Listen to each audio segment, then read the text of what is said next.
On va parler un peu de membres inférieurs, de hanches et de genoux, et donc de prothèses. Est-ce qu'il y a un âge pour la prothèse? Est-ce que le patient peut être trop vieux ou trop jeune? Est-ce que l'âge rentre en compte? Donc, pour commencer, j'aimerais que vous fassiez une petite projection chacun. À votre avis, quels sont les critères, quels sont les critères pour poser l'indication d'une prothèse de hanche? Est-ce que c'est l'âge? Est-ce que c'est la raideur articulaire, la douleur, la résistance au traitement médical, la réduction de l'autonomie ou le pincement de l'interligne sur la radio? Chacun se fait un peu son idée.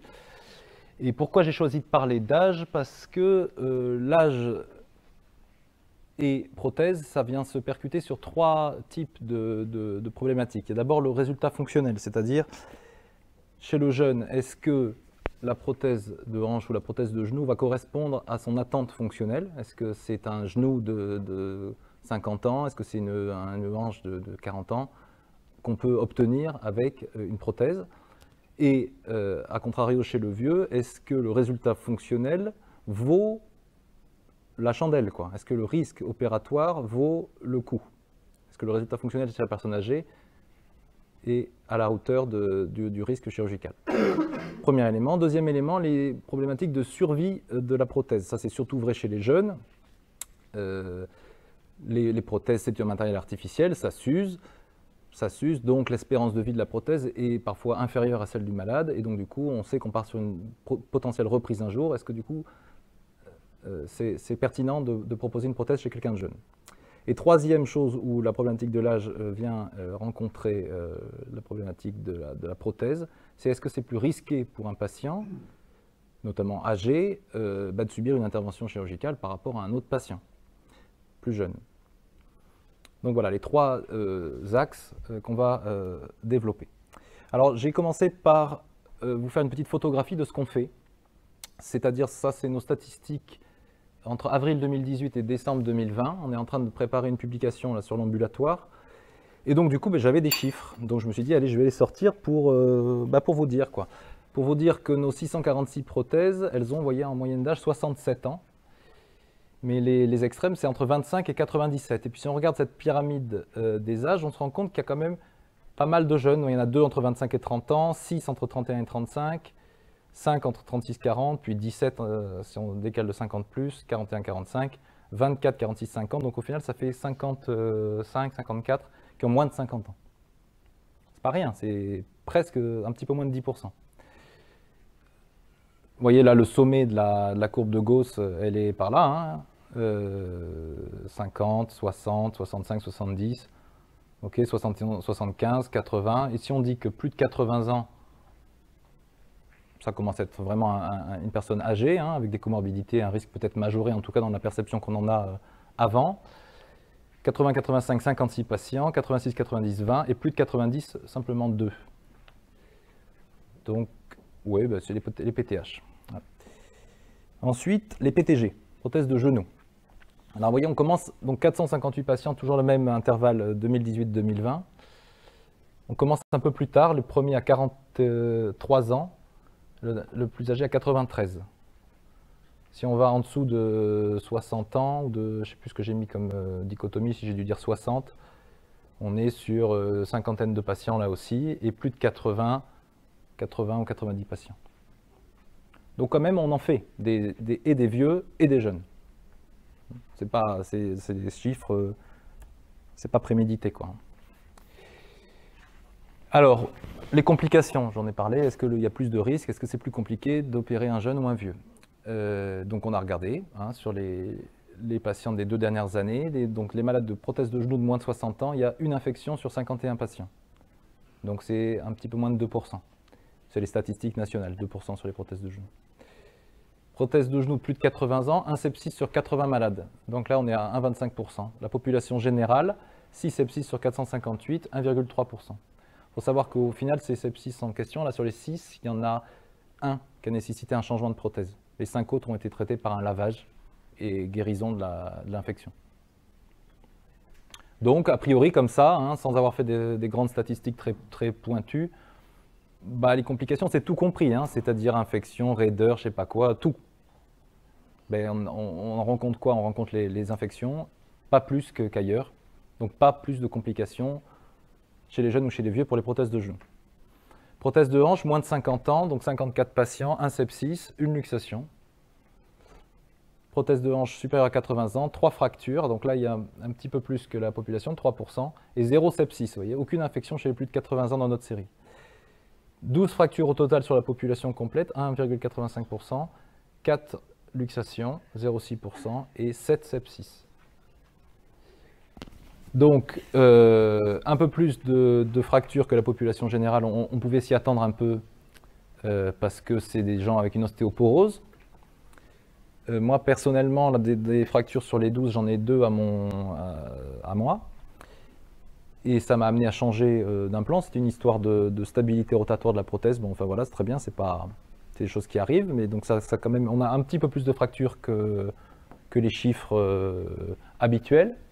Peut-être en raison de ce matériel qui n'était pas forcément idéal, mais sincèrement, vous voyez, quand on regarde les complications tout compris, on est sur même pas 2% et demi.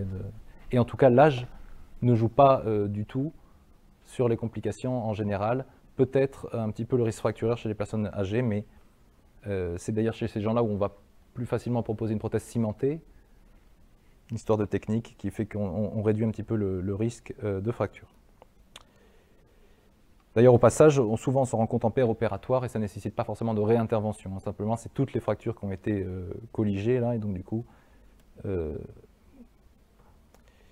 Est-ce que la prise en charge est différente en fonction de l'âge? Prothèse de genou, moins de 60 ans, 9 sur 50 en SSR, donc 17%, 45 sur 50 en ambulatoire, 88%. Donc ils vont peu en SSR et beaucoup rentrent à la maison le jour même. Prothèse de plus de 80 ans, prothèse de genou, 30 sur 80 en SSR, 37%, 55 sur 80 en ambulatoire. 70% en ambulatoire des plus de 80 ans. Là, je pense que c'est unique au monde, sans vouloir nous jeter de fleurs. C'est considéré comme une contre-indication, hein, l'âge avancé.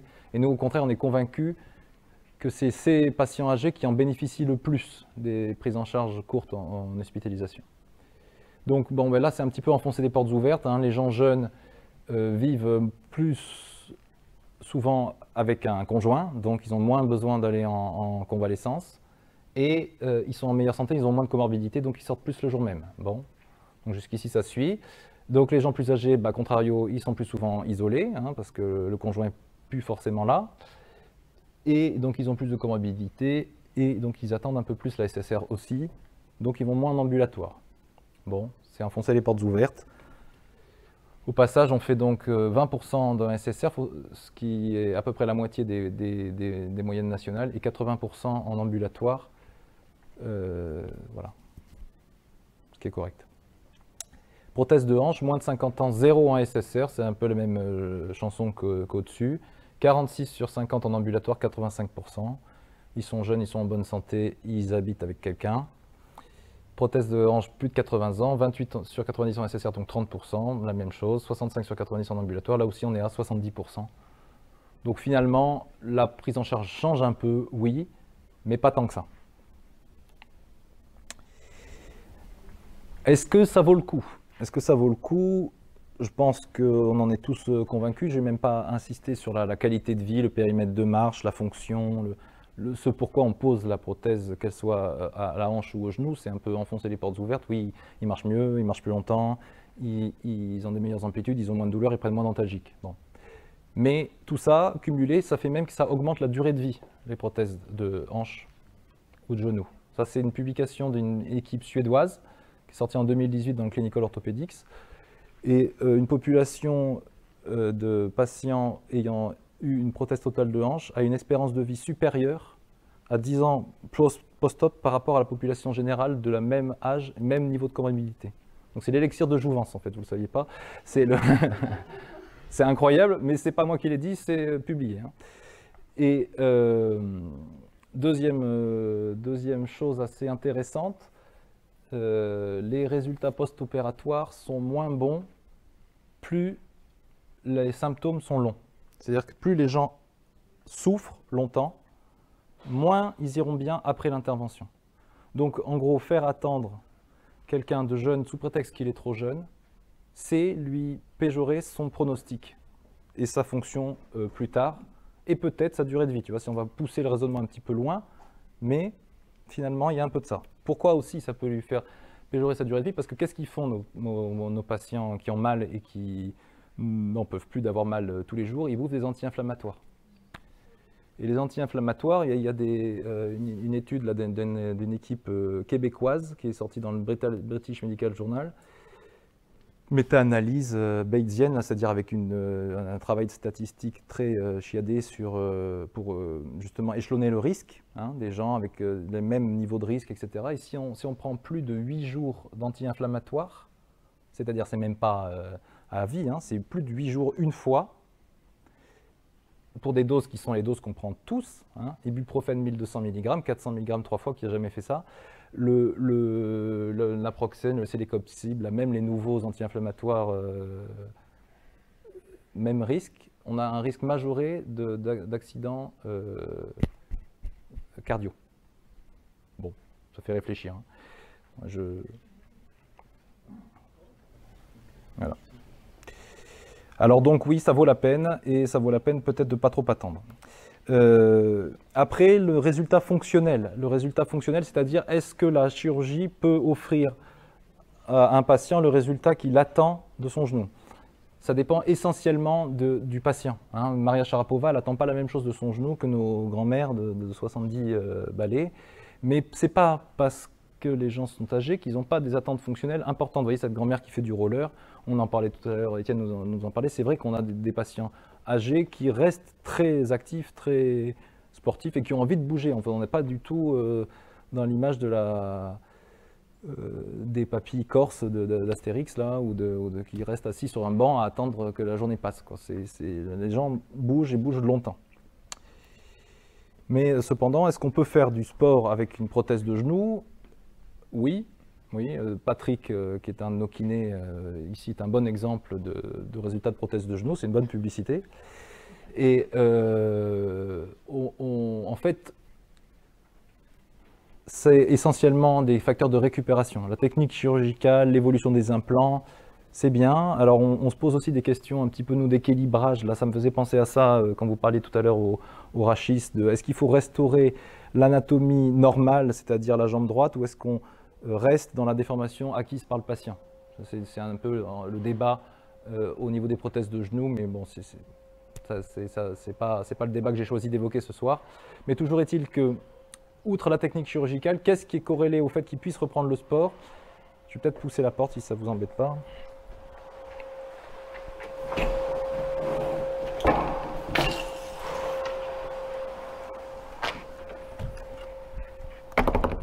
Voilà.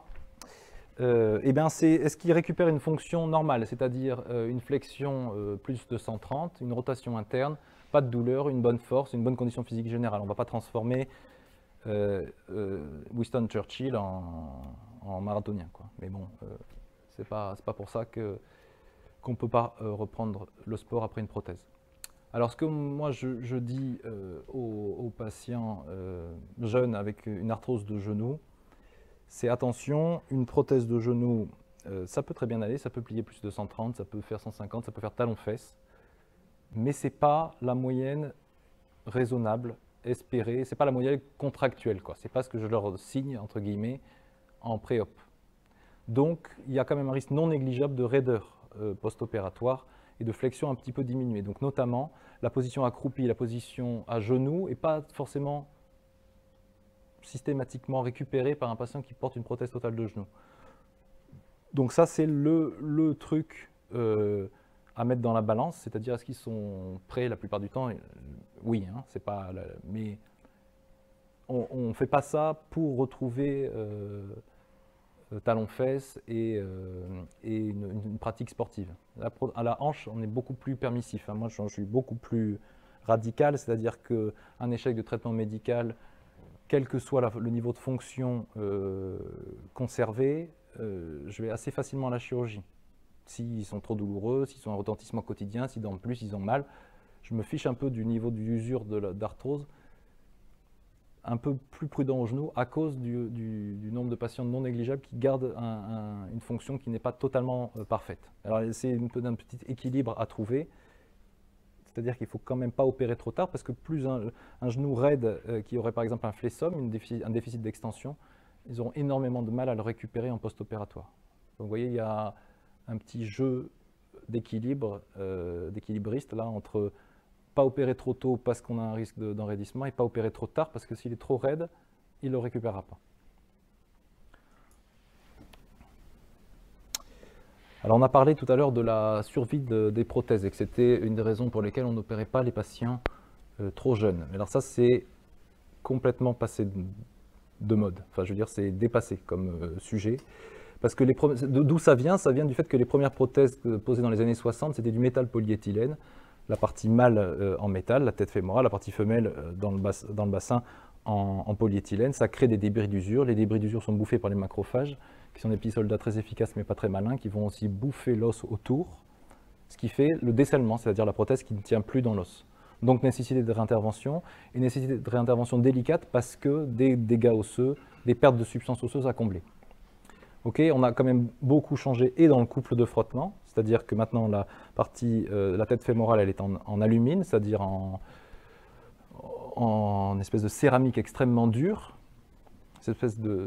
Et deuxième chose, la partie femelle aussi, là, la partie bassin elle est aussi en céramique extrêmement dure, donc ça produit très peu de débris d'usure, donc le décèlement par la maladie aux macrophages, entre guillemets, ça n'existe plus. On dit 25 ans parce que ça fait 25 ans qu'on le fait. Mais peut-être que c'est 30 ou 35 ou 40. On ne sait pas en fait. Ça fait 25 ans qu'à peu près que ça existe les céramiques. Mais en tout cas, je ne sais pas toi Jérôme, moi des céramiques pour décèlement, j'en ai jamais repris. J'ai repris des céramiques pour fracture, j'ai repris des céramiques pour luxation, j'ai jamais repris une céramique pour décèlement. J'ai repris des wagons de métal polyéthylène ou de double mobilité, mais des céramiques, on n'en reprend pas. Bon. Donc ça s'use très peu. Il y a aussi la technique chirurgicale qui a changé quand même. Les prothèses de hanche, on les pose par voie antérieure, une voie intermusculaire, on ne fait pas de dégâts musculaires. Donc finalement, la première chirurgie est extrêmement peu invasive. Donc la reprise est sur une hanche presque vierge, entre guillemets. Donc bon, la survie de la prothèse, en tout cas à la hanche, je crois que le débat, il est dépassé, et c'est pour ça qu'on opère des gens aussi jeunes, des 25, des 30, des 35, sans arrière-pensée. La prothèse de genou, c'est un peu moins vrai, principalement pour l'histoire de la raideur, principalement pour l'histoire du pronostic fonctionnel, qui n'est pas forcément celui attendu par un patient jeune, parce que du côté des matériaux et de l'usure des matériaux, les polyéthylènes aussi, en fait les plastiques ont énormément évolué. On a des plastiques extrêmement durs qui ont une usure proche de la céramique. Et donc du coup, les reprises de prothèses de genoux pour décèlement, c'est pareil, on n'en voit pas. On reprend des prothèses de genoux pour infection, on reprend des prothèses de genoux pour instabilité, souvent post-traumatique, pour fracture, et pour décèlement vrai, c'est une fois, enfin ça n'existe pas. Et comme je vous l'ai dit tout à l'heure, la reprise de prothèse, alors c'est vrai que la reprise de prothèse, ce n'est pas une prothèse de première intention. C'est des chirurgies avec des taux de complications plus importants. On a vu qu'au TTC, on était à 4-5%, on va dire, en étant très, très large sur une première intention. Sur des reprises, on est entre 15 et 20. Tout, pareil, tout compris, ça veut dire de l'inégalité de longueur à l'instabilité, à l'infection, à machin. Bon, c'est un peu plus compliqué les reprises, mais les techniques chirurgicales ont là aussi vachement évolué. D'une part, je vous l'ai dit, la pose par voie antérieure fait qu'on est très économe, donc la reprise derrière est beaucoup plus facile. Deuxième chose, les prothèses de reprise, maintenant on sait combler à peu près tout. En fait, on peut faire en impression 3D des implants sur mesure qui fitent vraiment la perte de substance osseuse. Donc on reconstruit la moitié du bassin s'il y a besoin, ce qu'on ne fait pas en pratique courante, mais en fait il n'y a pas de limite maintenant technique dans la reconstruction. Il y a toujours un matériel possible et qui est faisable. Alors ça ne supprime pas les autres complications, mais en tout cas la faisabilité technique, chirurgicale de la reconstruction osseuse, avec l'apport de l'impression 3D, ça a complètement été solutionné, on va dire. La littérature, qu'est-ce qu'elle dit? La littérature, elle dit, donc là c'est JAMA, journal de médecine, pas un journal de chirurgien, qui dit que l'âge n'intervient pas dans les résultats fonctionnels des patients. Plus ils sont vieux, plus ils ont tout pareil, les mêmes résultats que les autres. Ça ne change pas. Il n'y a pas de corrélation entre l'âge et le résultat fonctionnel. Et pourquoi pas, là c'est quand même pas souvent qu'un sujet d'orthopédie fait le Lancet, donc là c'était pour dire que la prothèse de hanche c'était l'opération du siècle. Je trouvais ça sympa. Ça fait du bien de se lancer un peu des fleurs, tu vois, c'est gratuit. Take home message, c'est pas un truc bidonné, hein, c'est pas moi qui l'ai fait avec mon. C'est vraiment l'article du Lancet. Take home message, l'âge ne compte pas. L'âge n'est pas un bon critère décisionnel. Là, j'ai une mauvaise. En fait, c'est des faux problèmes. La douleur, oui. La raideur, oui. La résistance au traitement médical, bien sûr. Et le retentissement fonctionnel, bien sûr. J'ai envie de dire, j'ai même enlevé le pincement sur la radio, parce qu'en fait, le pincement sur la radio, c'est pas non plus l'alpha et l'oméga. Hein. C'est pas le seul critère décisionnel. Nous, on a la chance de ne pas faire de l'abattage de masse, on a le temps de se poser la question. C'est pas juste je rentre, je regarde la radio, il est pincé, il n'est pas pincé. C'est l'heure ou c'est pas l'heure. C'est à oublier. On raye cette truc. Je vous remercie. On va parler un peu de membres inférieurs, de hanches et de genoux, et donc de prothèses.